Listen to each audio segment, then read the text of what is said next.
Assalamu alaikum, Azul Madzakin, bonjour à tous, bienvenue sur la chaîne de l'Observateur Automobile. Hier Casablanca, aujourd'hui Nice, où ont été organisés pour les journalistes européens et toute la région du Maghreb les essais presse internationaux de la nouvelle Leapmotor B10.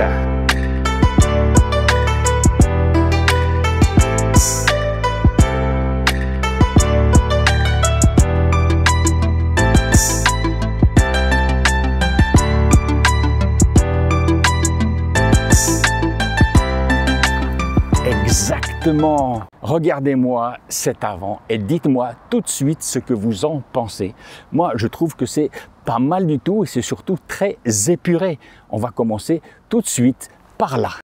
Cette signature lumineuse, tu vois, très discrète, qui n'est pas très épaisse, tu vois, qui sont avec des ampoules à LED. Je te montrerai tout à l'heure ce que ça donne quand tout est allumé avec, tu vois, ici, la signature lumineuse de jour, ici les phares et là les anti-brouillards. Et bien entendu, il n'y a pas de grille d'aération pour pouvoir refroidir le moteur puisque l'on est ici sur une version 100% électrique. Alors je voudrais préciser d'abord, parce que c'est ce que vous allez mettre en commentaire, ce n'est pas la version qui va être importée tout de suite au Maroc. Ce qui sera importé en début d'année prochaine, je pense en janvier, c'est la version hybride REEV, R-E-E-V, qui permet des autonomies de kilométrage supérieures à 1000 km et je pense que ça va être le bon combo pour introduire ce B10 sur le marché marocain.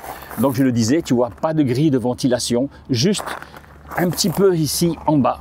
Je ne sais pas si tu vas les voir, tu vois, ce sont des grilles qui s'ouvrent automatiquement, qui permet de refroidir toute la partie condensation de la climatisation et je pense aussi une partie du moteur électrique. Et sinon, il n'y a aucune, tu vois, grille de ventilation. La caméra, bien entendu, à l'avant et le beau sigle ici, Leapmotor. Moi, j'aime bien ce L et ce gros P. Je pense que ça a été très bien designé. Le capot, tu vois, très épuré avec une petite nervure ici et une petite nervure là qui lui donne un aspect, tu vois, pratiquement plat.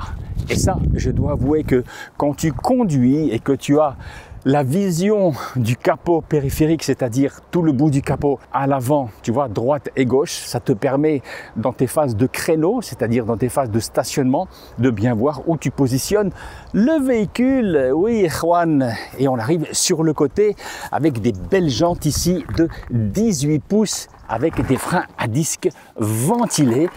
Et tu vois, et là, un design de jante qui est, ma foi, classique. Et là, ce petit insert, on a l'impression qu'il y a une caméra, mais il n'y a rien du tout. Donc c'est un élément de décoration que les designers ont bien voulu intégrer. On arrive sur ces rétroviseurs qui, avec le petit parcours que j'ai fait déjà sur la route, oui, tu te doutes bien que je l'ai déjà conduite, même sur les hauteurs de Nice, pour voir ce que ça donne, eh bien les bruits de vent aérodynamiques, il n'y en a pratiquement pas. Ça a été bien dessiné. Les portières, regarde, c'est pratiquement rectiligne. Il y a juste une petite pliure ici et une autre pliure qui vient mourir ici sur la portière arrière, mais sans aucune pliure. Les portières s'ouvrent, tu vois, avec des poignées encastrées. Et ça, c'est pas mal du tout parce que tu n'as rien du tout, regarde, qui affleure. Les bas de caisse en plastique, ça c'est standard et tu vois, il n'y a aucune arche de roue, bien que ce soit un SUV, aucune arche de roue qui a été rajoutée, juste un dessin, regarde, juste un dessin de pliure sur la carrosserie, sur les ailes, ici sur le montant C, voilà, qui lui donne aussi un effet sportif. Vitre à l'arrière surteintée, ici une belle custode qui a été parfaitement intégrée et qui va bien entendu favoriser les créneaux à l'arrière quand tu te gares. Là, bien entendu, pour charger le véhicule, parce que je le répète encore une fois, on est sur un véhicule ici électrique, mais qui ne sera pas commercialisé pour l'instant au Maroc. Ce sera du REEV, du REEV qui sera importé au premier trimestre 2026. Et là, on arrive sur toute cette partie, regarde, arrière. Et là, dis-moi à quoi ça ressemble. Hein? Il y a quand même une ressemblance, il y a quand même une petite appartenance stylistique, hein? Avec une marque allemande bien connue.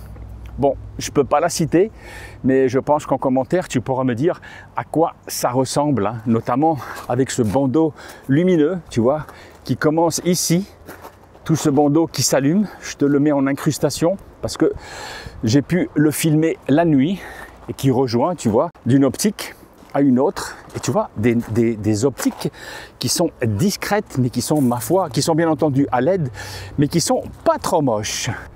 Le troisième feu de stop obligatoire. Maintenant, on ne peut pas y échapper. Ici, il a été introduit, regarde, juste là, avec un élément décoratif ici pour venir le couvrir. Toute la partie du toit qui vient s'intégrer à la fuite de toit où est intégré, tu vois, dans le pavillon dessus, ce beau toit panoramique de 1,82 mètres carrés. Ça, les amis, c'est gros. Alors, il n'est pas ouvrant, il est panoramique, mais 1,82 mètres, tu verras quand je serai à l'intérieur, c'est assez imposant et ça amène beaucoup de lumière.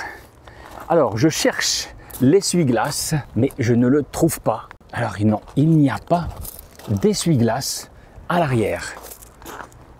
Là, je suis un peu surpris. Peut-être que je ne l'ai pas vu. Peut-être qu'il est escamotable et qu'il va sortir par magie quand tu appuies sur un bouton, mais je ne le vois pas. Donc comment on fait pour essuyer la lunette arrière, hein, quand elle est sale? Je ne sais pas. Et là, ça a été la grosse recherche pour moi. Tu vois, comment ouvrir le capot, la malle arrière? Ici, il n'y a rien. Eh bien, il a fallu juste demander au chef de produit. Regarde, il y a un tout petit bouton, regarde, qui est juste là. Donc tu appuies et par magie, la malle arrière s'ouvre et l'on découvre un coffre, une malle arrière de 420 litres de capacité. Ici, mon sac photo avec des sièges qui sont rabattables 60-40. C'est un peu surprenant parce que c'est vraiment un coffre, tu vois, carré, presque carré. Est-ce que c'est à la chinoise? Est-ce que c'est un choix du constructeur? Est-ce que ce sont des contraintes par rapport à toute la partie électrique? Parce que je précise que le moteur électrique est positionné juste aux roues arrière, ce qui fait de cette B10 une propulsion. L'accès, tu vois, est tout à fait raisonnable et le seuil de chargement, alors je vais essayer de m'asseoir, tu vois, le seuil de chargement est un petit peu haut quand même, mais ça te permettra de pouvoir t'asseoir et de pouvoir prendre un petit pique-nique ou ton goûter avec tes enfants. Si tu es à l'arrêt sur un beau spot comme je suis ici, sur un beau lac dans les hauteurs de Nice. Mais revenons à ce B10 et regardez le bouton magique que moi j'adore. Le petit bouton magique ici et tu cliques et regarde, ça se ferme. Hop, hop, hop, hop. Ah, c'est fermé. Alhamdoulilah, c'est fermé. J'adore les coffres électriques. J'adore ça. Pour finir, on arrive sur, tu vois, tout le bas de l'arrière et bien entendu, c'est sans fioriture avec ici ce bandeau noir qui vient rejoindre, tu vois, les protections des bas de caisse qui sont ici, donc une autre ici qui est juste en bas et qui vient protéger. Tu vas voir, batterie électrique qui est à partir de là jusqu'à là-bas. Regarde, tout ça, c'est la batterie électrique qui va d'ici jusqu'ici. Alors je ne vais pas m'attarder sur les performances et sur la puissance électrique et sur les puissances en chevaux de cette B10 qui est ici en 100% électrique parce que ce n'est pas le véhicule qui va être commercialisé en début d'année au Maroc. Ce que je te propose maintenant, c'est d'aller voir le mobilier intérieur. Ce que je te propose maintenant, c'est d'aller voir le mobilier intérieur de cette belle Leapmotor B10. Je vais changer de procédure. Je vais commencer par les places arrière parce que pour ce SUV qui fait que 4,52 m, tu vas voir la place qu'il y a à l'arrière et l'espace aux jambes. On a tous été, les journalistes ici, on a tous été bluffés par ça. Viens avec moi.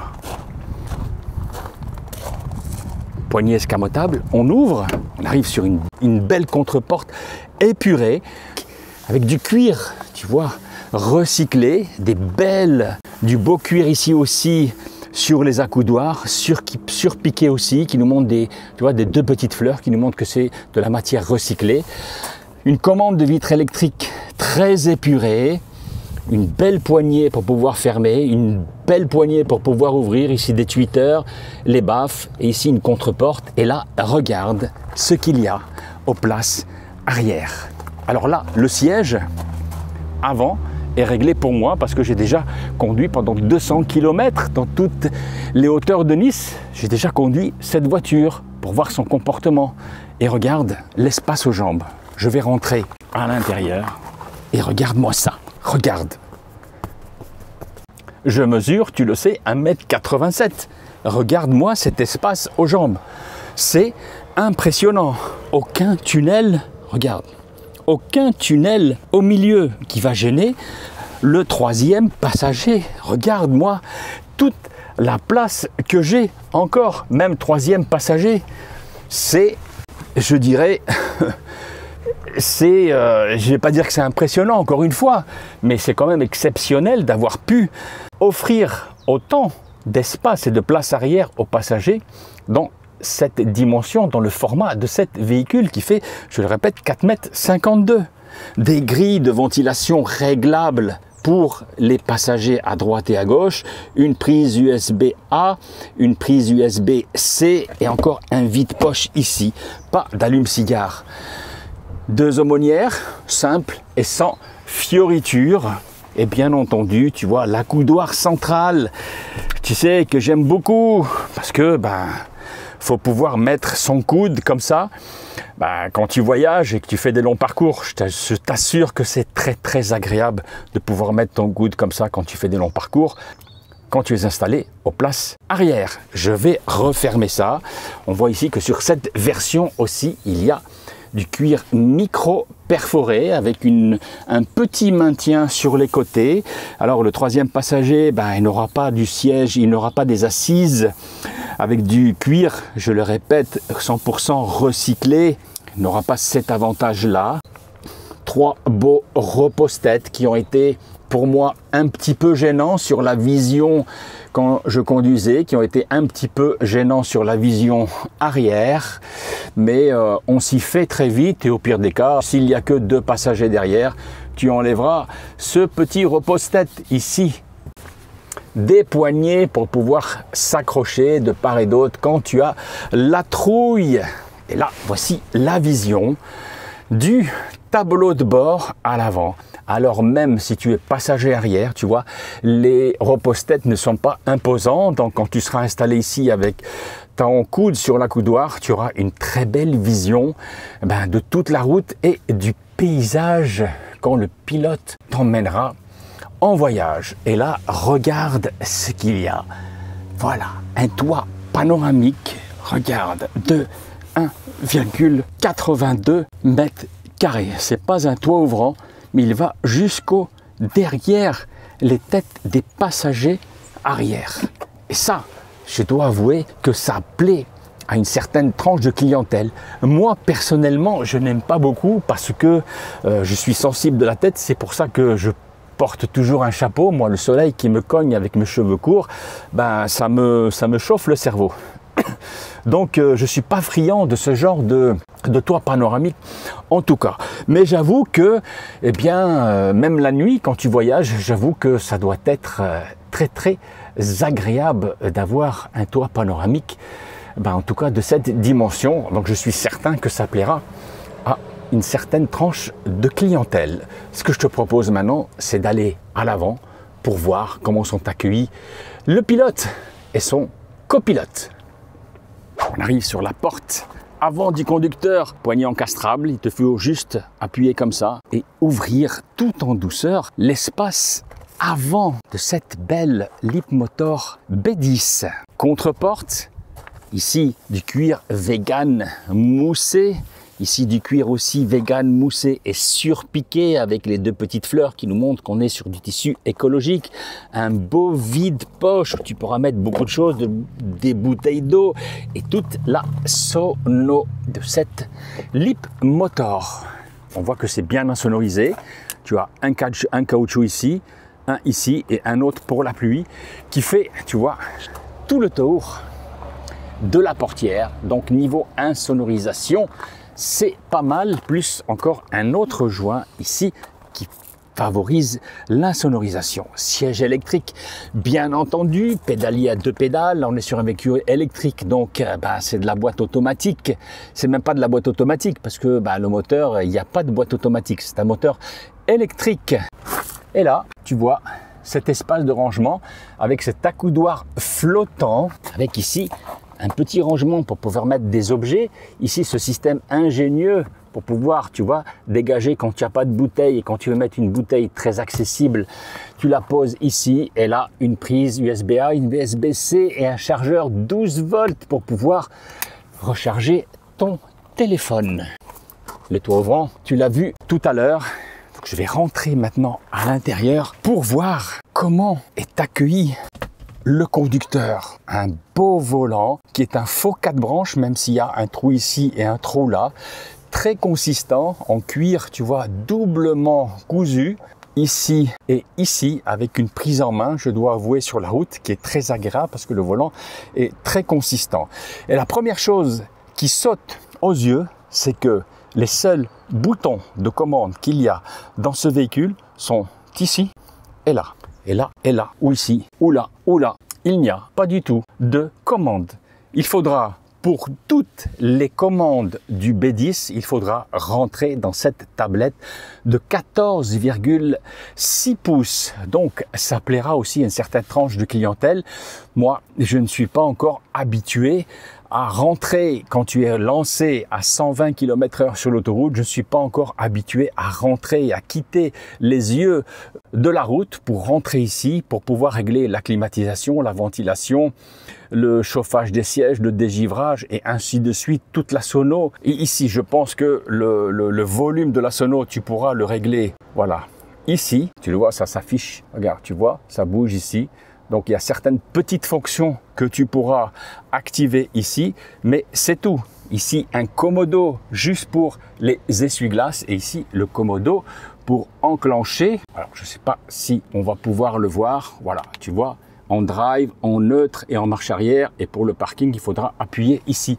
C'est les seules commandes qu'il y a dans ce véhicule physique. Là, là et là. Donc tout ici. Donc Irwan, les amis, il faudra bien lire toute la notice d'utilisation pour pouvoir commander, régler et utiliser cette grosse tablette de 14,6 pouces. Et ici, tu vois, en face du conducteur, il y a, tu vois, c'est bien centré au milieu du volant et c'est surtout très près. Tu vois, il n'y a pas beaucoup d'espace entre, tu vois, entre le volant et le cluster, mais je t'assure que quand tu as les mains bien accrochées, tu le vois ici mes doigts au volant, ça te gênera pas du tout dans la conduite avec, bon, ça fait 8 pouces, mais toutes les indications essentielles apparaissent ici. Tu vois, même le GPS ici, je suis ici dans un lac au-dessus de Nice. Alors, tu le vois là, dans un lac ici au-dessus de Nice. Eh bien, tu auras une réplication, une petite réplication avec la voix, bien entendu, qui viendra te dire s'il faut tourner à droite, à gauche, et ainsi de suite. Ici, les grilles de ventilation sont verticales. Ici, elles sont horizontales. Et ici, verticales aussi pour le passager, bien entendu, entièrement réglables. Et tu pourras aussi les fermer. Alors, il y a quelque chose que je voudrais te montrer plus précisément, c'est ce tableau de bord qui est bien dessiné avec des petits trous ici, tu vois, avec mes doigts qui passent, mais tu as aussi, regarde, c'est tout ajouré partout, pas en bas, mais en haut. Je m'attarde juste là, c'est du plastique dur. Ici, c'est du plastique aussi dur, mais c'est du plastique aussi recyclé. Et je vous assure que d'avoir du plastique en cuir ou moussé avec des surpiqûres, c'est pas l'idéal dans le temps. Surtout quand il fait chaud. Même s'il fait 25 degrés dans le pays où tu vis, je t'assure que le cuir surpiqué ou que la matière plastique moussée, même surpiqué aussi, ça vieillit très mal dans le temps et à la chaleur. Et ça, ce plastique dur, ça vieillit beaucoup mieux et c'est surtout recyclable, pas sûr parce qu'un jour la voiture, elle va partir à la casse, hein, c'est évident, le plus tard possible bien entendu, mais ça vieillira très bien. Détecteur de fatigue du passager. Alors je reviens là-dessus et je vais essayer de te montrer, tu vois. Et ça, je trouve que ça a été ingénieux de la part des designers parce que tu as l'impression quand tu conduis que tu es dans un tableau de bord flottant. Oui, exactement. Flottant. Les assises sont mieux dessinées qu'à l'arrière, oui, avec du maintien latéral qui est un petit peu plus prononcé. La même chose ici sur les côtés et bien entendu avec ce cuir recyclé micro perforé. Je suppose même que les sièges sont ventilés. Oui, je pense que oui. L'espace aux jambes pour le copilote est bien conséquent avec ici une belle boîte à gants. Voilà, ici c'est la carte autour de Nice et de Cannes, le parcours qui est ici inscrit dans le GPS pour que je puisse rentrer à l'hôtel, tu vois, Mora Toglou, dans les hauteurs de Nice. Donc ma foi, les amis, il y a une sensation de qualité perçue qui est très prononcée dans ce véhicule et j'ai été agréablement surpris quand j'ai pris le volant. Rétroviseur, coucou, c'est moi qui n'est pas électrochromique et ici, regarde, 2 pare-soleil avec, voilà, un miroir ici et la même chose sur ce côté. Il y a un monsieur qui passe et qui n'a pas fait attention que j'étais en train de filmer le warning, le SOS, ici les 2 liseuses que tu n'as pas à l'arrière. J'avais pas remarqué.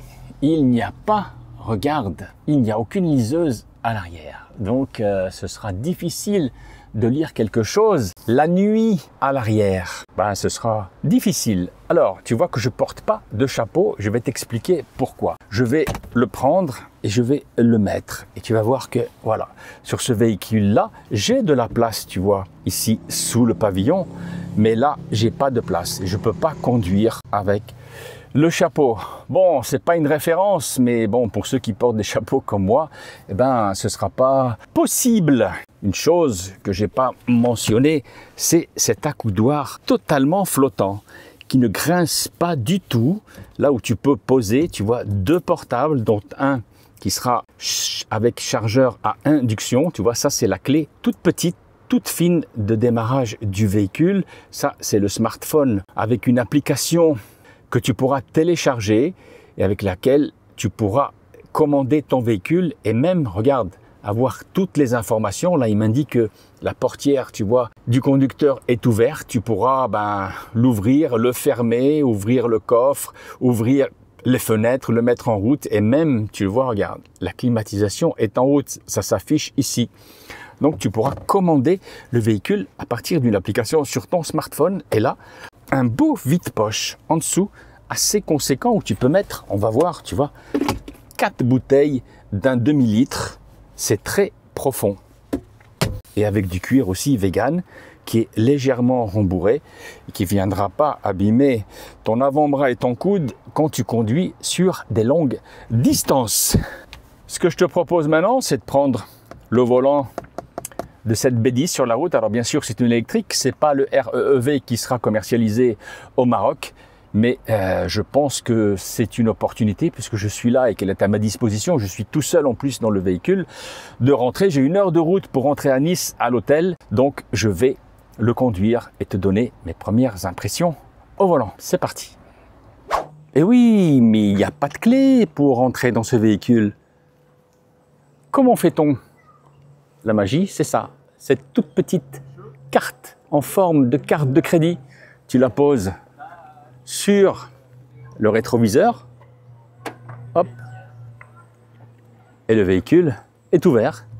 Tu pousses la poignée escamotable et tu rentres dans ton véhicule pour le conduire. Il n'y a pas de moteur à l'avant, mais on va quand même aller voir ce qu'il y a sous le capot avant. Ah, ils auraient pu quand même faire l'effort de mettre des vérins. Mais non, donc c'est la bonne vieille tige qu'il va falloir venir accrocher ici. Et voilà, elle est accrochée. Et voici ce que l'on retrouve. Liquide lave-glace, un petit coffre. Et là, tu vois, une partie de la climatisation et voilà, de la batterie. Et je vois ici, voilà, tout le circuit de refroidissement aussi du moteur électrique. Et un tout petit coffre peut-être pour venir mettre tes câbles électriques.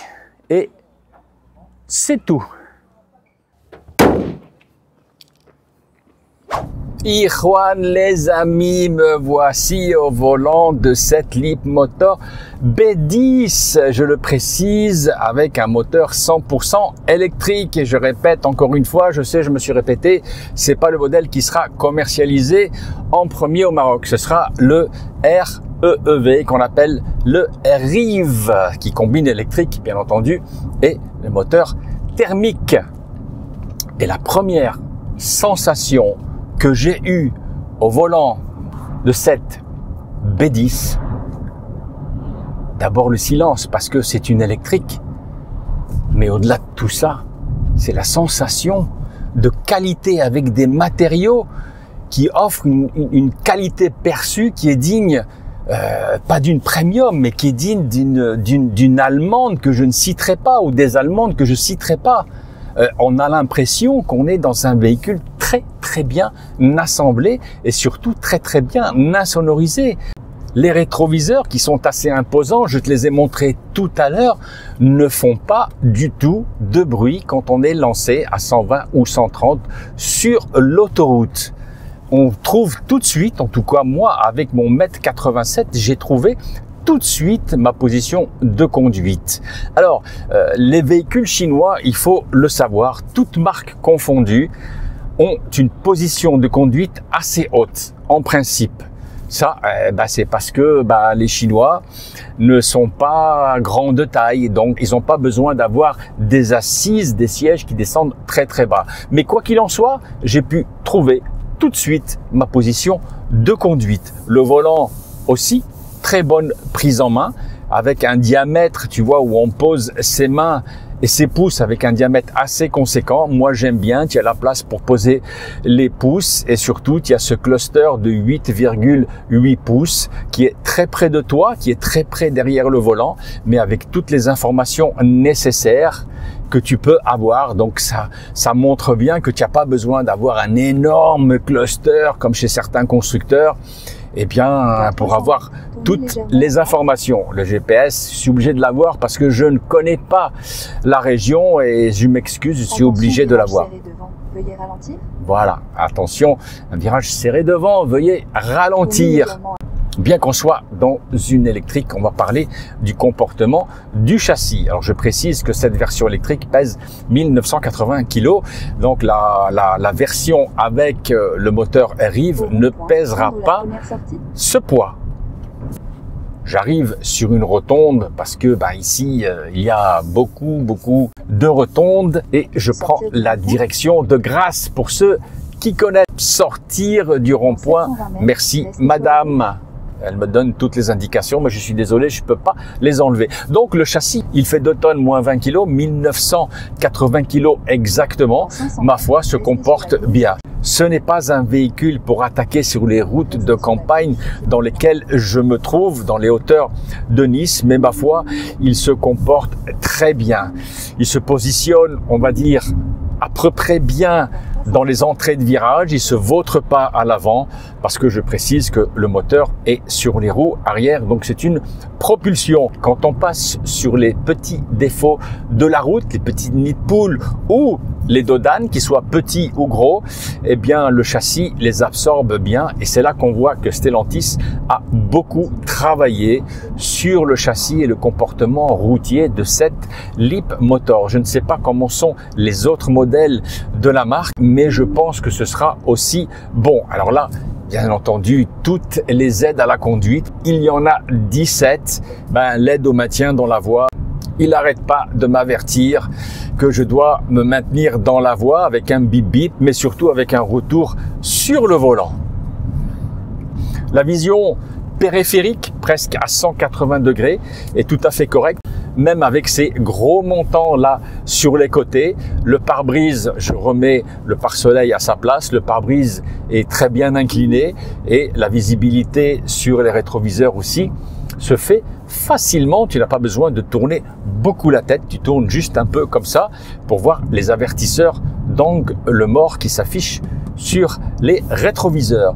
Tout est bien accessible sur la tablette centrale qui fait 14,6 pouces, mais il faut constater qu'il n'y a aucun bouton physique pour commander toute la partie ventilation, climatisation, chauffage, des embuages avant, des embuages arrière. Pour fermer l'entrée d'air extérieur, il faudra à chaque fois rentrer dans le menu de cette belle tablette de 14,6 pouces pour activer ou désactiver ou toutes les actions que tu voudras exécuter, que ce soit pour le GPS, la ventilation et ainsi de suite. Dans les menus, pour désactiver certaines ADAS, tu n'auras pas d'autre choix que de rentrer dans cette tablette pour les activer.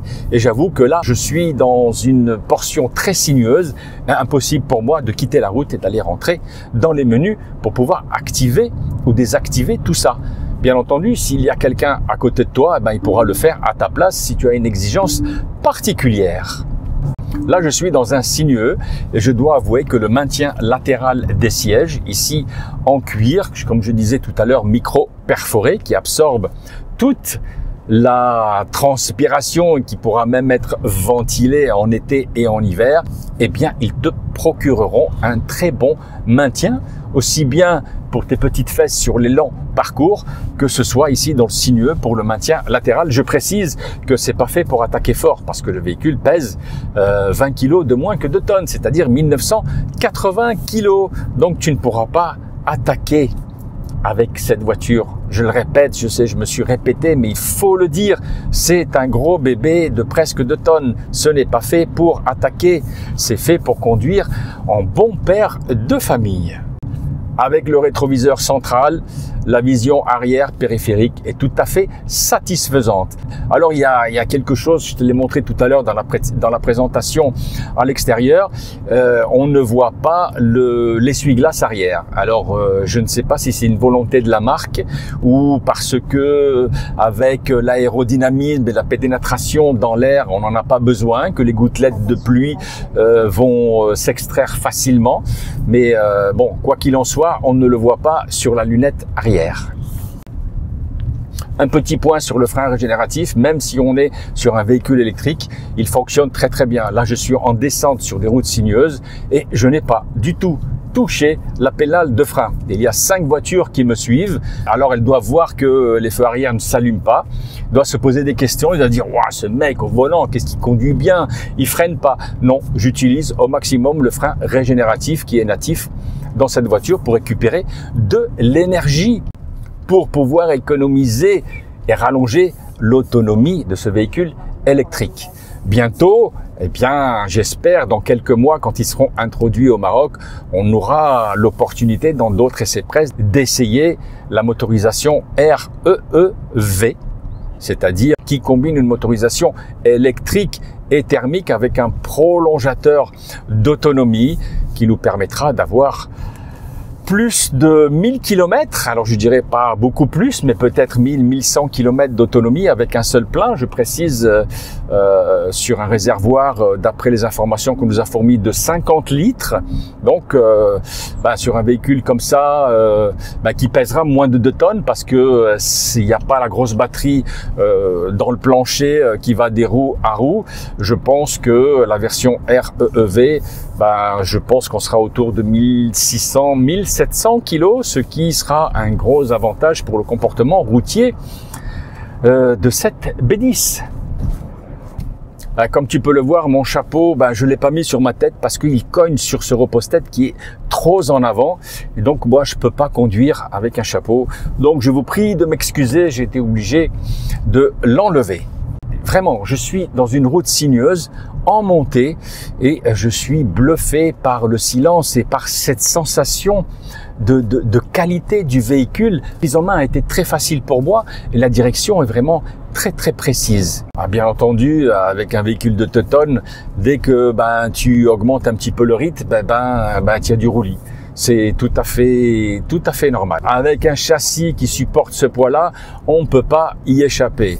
Et bon, il faut parler de la liaison au sol. Ici, nous avons des pneus de marque Lilong et je dois avouer que c'est pas la meilleure liaison au sol qu'on pourrait avoir avec le gabarit et le poids de cette B10. Peut-être que des Goodyear ou des Michelin auraient favorisé le comportement routier dans le sinueux de cette Leapmotor B10 et notamment sur le mouillé. C'est-à-dire quand il pleut, là j'ai une grosse, tu vois, une grosse épingle en montée, ça tourne, ça tourne, ça tourne. Bah, on sent que il y a le train arrière avec ces pneus-là Lilong, même en 18 pouces, on sent que ça a du mal à accrocher. Bon, on va se dire entre nous, on va se dire que, eh bien. Alors j'écoute ce que me dit la dame dans le GPS. On va se dire que peut-être ils vont rectifier le tir et qu'ils vont nous mettre des pneumatiques qui sont un petit peu plus appropriées pour le gabarit de ce véhicule. Oui, on est très bien assis dans cette B10. Moi, avec mon grand gabarit, avec cette console flottante et cet accoudoir qui est, ma foi, un petit peu haut, j'ai... Ah, attendez, je vais passer ici sur un gros dos d'âne. Poum, poum, poum. Ah, là, on voit que, même avec des pneus Lilong, on voit qu'il y a un travail, oui, il y a un bon travail qui a été fait par les ingénieurs de Stellantis. Alors peut-être qu'on est allé chercher certaines qualifications sur les ingénieurs de Peugeot pour développer la suspension sur le châssis de cette Leapmotor. Je repasse sur un gros dos d'âne, poum, poum. Ça tape pas du tout ni à l'avant ni à l'arrière. Je fais une petite parenthèse, c'est impressionnant. Je suis dans les hauteurs de Nice et même à côté de Cannes, là, juste en bas, c'est impressionnant le nombre de Tesla que je vois circuler dans cette région. Je suis impressionné par le nombre de cette marque américaine 100% électrique dans cette région. Je suis bluffé, je les compte. Depuis ce matin et même hier, puisqu'on est arrivé hier de Casablanca par avion, à l'intérieur de Nice, je les compte par dizaines. Là maintenant, je suis sur l'autoroute entre Grasse et Nice et je dois avouer, je suis à vitesse stabilisée et je dois avouer que c'est son terrain de prédilection. Lancé. D'accord. Faites attention aux véhicules. D'accord, je fais attention. Mais oui, c'est le GPS qui me parle et je peux pas faire autrement parce que je connais pas du tout la région et les routes. Je sais pas où il faut aller, à droite ou à gauche ou tout droit.